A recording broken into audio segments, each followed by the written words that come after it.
नमस्कार, मैं हूं सुबह के साथ तान्या गुप्ता। बड़ी खबर, टीएमसी सुप्रीमो ममता दीदी ने अपनाई धरना पॉलिटिक्स। ममता बनर्जी पर 24 घंटों का बैन।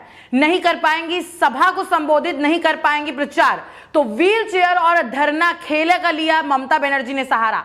टीएमसी के नेता बौखलाए। बंगाल चुनाव में भड़काऊ बयान देने वाली ममता बनर्जी को इलेक्शन कमीशन से लगा बड़ा झटका। आपको बता दें कि सुर्खियों में बने रहने के लिए टीएमसी की सुप्रीमो ने अपना लिए हैं नए नए हथकंडे। अब करेंगी धरना पॉलिटिक्स स्टार्ट। चुनाव प्रचार पर 24 घंटों की रोक से नाराज ममता बनर्जी धरने पर बैठ चुकी हैं। टाइम पास करने के लिए पेंटिंग बनाकर जनता को भी दिखा रही हैं। आपको बता दें कि चुनाव प्रचार पर 24 घंटों के लिए पाबंदी लगाए जाने के निर्वाचन आयोग के फैसले के खिलाफ पश्चिम बंगाल की मुख्यमंत्री ममता बनर्जी गांधी मूर्ति के पास धरने पर बैठ गई। कोलकाता में गांधी मूर्ति के पास ममता बनर्जी धरना कर रही हैं। कूच बिहार में 4 लोगों की मौत को लेकर ममता बनर्जी ने विवादित बयान दिया था, जिसके बाद चुनाव आयोग ने उन्हें 24 घंटों के लिए चुनाव प्रचार पर रोक लगा दी है। आपको बता दें कि तृणमूल कांग्रेस सुप्रीमो व पश्चिम बंगाल की मुख्यमंत्री ममता बनर्जी आज के दिन ही कोलकाता में दोपहर 12 बजे शुरुआत कर चुकी हैं और वो दिन भर धरना देंगी। ममता बनर्जी ने एक दिन पहले ही इसकी घोषणा भी कर दी थी। रात 8 बजे के बाद ममता बनर्जी बरासात तथा विधाननगर में 2 सभाएं भी करेंगी। इधर भाजपा नेताओं पर राजनीतिक प्रतिबंध लगाए जाने की मांग पर तृणमूल प्रतिनिधि मंडल ने चुनाव आयुक्त को ज्ञापन सौंप दिया है। आपको बता दें कि ममता ने ट्वीट किया था कि निर्वाचन आयोग के अलोकतांत्रिक और असंवैधानिक फैसले के विरोध में वो मंगलवार दिन में 12 बजे से गांधी मूर्ति कोलकाता में धरने पर बैठूंगी। केंद्रीय बलों के खिलाफ ममता की टिप्पणी और कथित तौर पर अल्पसंख्यक समुदाय से एकजुट होकर तृणमूल के पक्ष में वोट करने वाले बयान के बाद निर्वाचन आयोग ने आदेश जारी कर सोमवार रात 8 बजे से मंगलवार रात 8 बजे तक उनके चुनाव प्रचार पर रोक लगा दी है। आपको बता दें कि इससे ममता काफी भड़की हुई नजर आ रही है। टीएमसी को अब समझ नहीं आ रहा कि वो क्या करे। इधर धरने के बाद रात 8 बजे के बाद ममता बनर्जी 2 सभाएं संबोधित करेंगे। आज दोपहर 12 बजे से दीदी धरने पर बैठ चुकी हैं। आपको बता दें कि 24 घंटे का ये पाबंदी तो लगा दी गई है निर्वाचन आयोग की तरफ से, लेकिन ममता बनर्जी सुर्खियों में बने रहने के लिए ममता बनर्जी सहारा ले रही है धरने का कि अगर वो पूरे टाइम धरना देंगे और उसके बाद 8 बजे जब प्रतिबंध खत्म हो जाएगा तो उसके बाद सुर्खियों में बने रहने के लिए वो सभाओं को संबोधित करेंगी। ममता बनर्जी को समझ आ गया है कि उनकी दाल गलने वाली नहीं है, तो अब वो धरना पॉलिटिक्स बैठी है और अब उन्होंने इलेक्शन कमीशन पर भी आरोप लगाना चालू कर दिया। ममता बनर्जी ने अपनी राजनीतिक रोटी सेकने के लिए इलेक्शन कमीशन, ना ही सेंट्रल फोर्सेस, सीआरपीएफ, बीएसएफ सभी को अब निशाना बना लिया और राजनीतिक पकवान सेकने के लिए, राजनीतिक रोटी सेकने के लिए ममता बनर्जी अब व्हील चेयर का सहारा लेके साथ साथ धरना पॉलिटिक्स पर भी उतर आई हैं।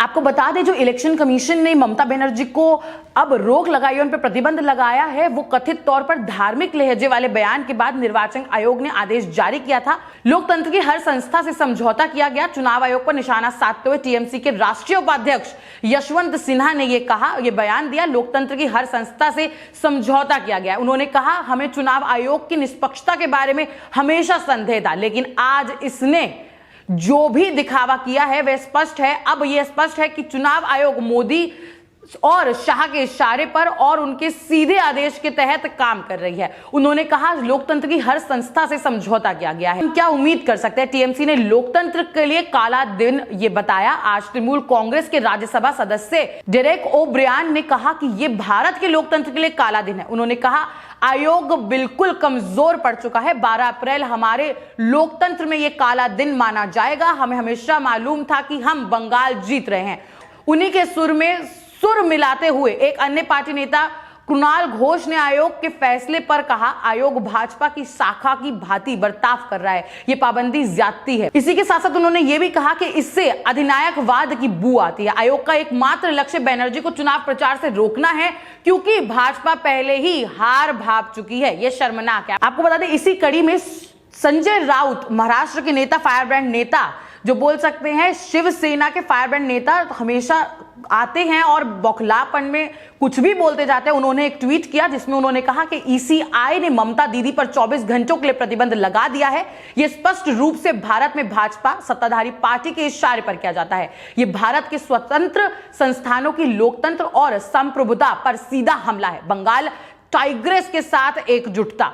आपको बता दें कि इससे पहले ममता बनर्जी ने सभी विपक्ष दलों के नेता पर एक लेटर लिखा था जिसमें उन्होंने ये कहा था कि सब हमें सपोर्ट करें। आप बोल सकते हैं कि ममता बनर्जी को बड़ा झटका लग रहा है जिस तरीके से ममता बनर्जी को बंगाल में नकार रही है उनकी जनता, उनके लोग। तो अब ममता बनर्जी नए नए ड्रामे, नए नए हथकंडे अपनाती हुई नजर आ रही है। अब उन्होंने इस कड़ी में ना तो चुनाव आयोग को छोड़ा है, ना ही सेंट्रल फोर्सेस को। वहीं जनता काफी निराश दिख रही है, जनता आक्रोश में दिख रही है, जनता सोशल मीडिया पर भी ममता बनर्जी के खिलाफ काफी सवाल उठा रही है। ममता बनर्जी जो बोल सकते हैं विपक्ष के नेता सामने आए और इसी में लोग ममता बनर्जी से सवाल पूछते दिख रहे हैं कि आप चुनाव आयोग पर ये सवाल उठा रही हैं कि वो भेदभाव कर रहे हैं, तो बीजेपी के नेता जिन पर 48 घंटों का प्रचार बंद कराया गया वो क्यों नहीं करते धरना पॉलिटिक्स, और वो क्यों चुप है? अगर बोल सकते हैं चुनाव आयोग ये हर भांति से कोशिश कर रहा है कि पूर्ण स्वतंत्र तरीके से चुनाव हो और साथ ही साथ बहुत शांतिपूर्वक माहौल रहे, अराजकता ना फैले, बट ममता बनर्जी तो हमेशा टीएमसी के गुंडे और गुंडा राज और जंगल राज और साथ ही साथ उनको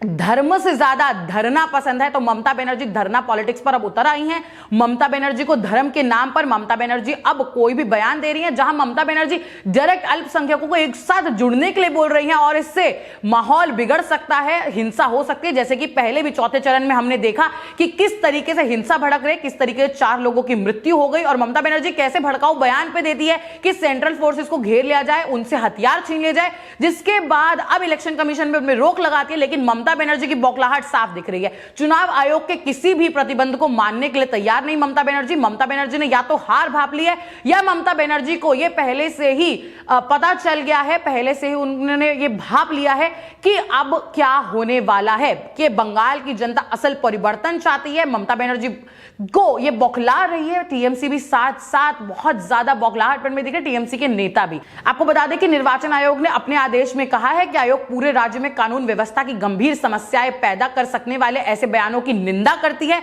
और ममता बनर्जी को सख्त चेतावनी देते हुए सलाह देती है आदर्श आचार संहिता प्रभावी होने के दौरान सार्वजनिक अभिव्यक्तियों के दौरान ऐसे बयानों का उपयोग करने से बचे। पश्चिम बंगाल में विधानसभा चुनाव 27 मार्च से शुरू हुआ था और 8 चरणों में हो रहे हैं। बाकी 4 चरणों का मतदान 17 अप्रैल से 29 अप्रैल के बीच होगा। आपको बता दें कि इसी बीच भाजपा नेता ने प्रहार कर दिया है ममता बनर्जी में। भाजपा नेता मुख्तार अब्बास नकवी ने कहा ममता दीदी का धरना टैक्सेस रणनीति डिफीट, हार के बाद की प्रैक्टिस है। वो अपनी सरकार का हिसाब नहीं दे पाई, उन्होंने एक ही धर्म को नहीं फॉलो किया, वो है राजधर्म। इधर ममता बनर्जी को शिवसेना ने सपोर्ट किया है। संजय राउत ने ट्वीट भी किया है कि यह कार्रवाई बीजेपी के इशारे पर हो रही है। तो सभी जो विपक्ष के नेता है वो बौखला रहे हैं। विपक्ष नेता को पता चल गया कि भाजपा को कितना ज्यादा उम्दा पसंद किया जा रहा है, जनता उनके साथ है, जिसके बीच अब चुनाव आयोग के विरोध कल धरना देने पर भी उतर आए हैं।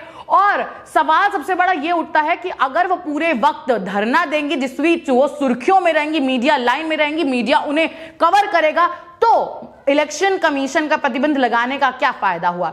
सबसे बड़ा सवाल पूछ रहे हैं लोग ही। और जनता का यह भी सवाल आ रहा है कि ममता बनर्जी ने नवरात्रि की शुरुआत ही जो करी है वो धरने से शुरू की है और यह सहयोग है कि ममता बनर्जी जो भी बातें कर रही है, ममता बनर्जी कभी जो बोल सकते हैं पुरानी राजनीति चल रही है, जो पुराने विपक्ष नेता शुरू से करने आए, धरना पॉलिटिक्स बहुत मशहूर है। ममता बनर्जी धरने के लिए बहुत जानी जाती है और उनके साथ ही जो विपक्ष दल के नेता है वो हर बात पे, हर जगह, केजरीवाल उनके भाई बोल सकते हैं कि उस पे वो धरना पॉलिटिक्स उनसे सीख गई है और हर जगह धरना देती हुई दिख रही है। जब उनको गिरफ्तार करने जाते हैं, उनके भतीजे अभिषेक की पत्नी से जब सवाल किए जाते हैं, किसी भी उनके नेता पर कोई भी सीबीआई इंक्वायरी करती है, तो ममता बनर्जी सिर्फ एक ही सहारा लेती हैं, वो लेती हैं धरना पॉलिटिक्स करने का।